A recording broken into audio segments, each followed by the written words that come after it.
Hey, what's up guys? This is Dave Ferreira, and today on Friends of Fortified, I'm here with my good friend Steve Neto from Neto Insurance. And Steve, we deal with a lot of investors. I love working with investors. So what are the top 3 things that investors should know about insurance, right? So question number 1, flips. If I'm doing flips, what do I need in my insurance? Well, if you're flipping houses, the beauty of that is you can have a 3-month, 6-month, or 1-year policy, depending if you know how long the construction is going to be, and save money on premium. So obviously you want the right building amount. You want the finished value is the dwelling amount, and enough liability insurance to cover any mishaps. And a higher deductible will help save on premium. Nice. And then, so the second strategy, another strategy to invest in is the long-term, the buy and hold, right? The investment properties for income. What should I have in that policy as an investor?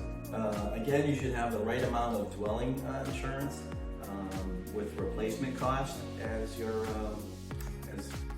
as opposed to actual cash value, which takes depreciation into consideration. You want to beef up your liability, $500,000, maybe $1 million, and make sure you have a good amount of loss of rent so you can cover rents if anything happens to the apartments. Nice. And then, speaking of rents, so the last question I think most investors don't realize, you got this building, it's full of tenants. Should the tenants have renters policies? Does that matter to you as a landlord, or is that really just their problem? No, I would make sure your tenants get their own insurance policy, basically to cover their stuff and to have some liability coverage. So if anything happens to their guests in their apartment, that's the first place someone would go. And a lot of times tenants assume that the landlord's policy is going to cover their stuff, which it doesn't. So that's usually a main key that tenants would want to purchase something.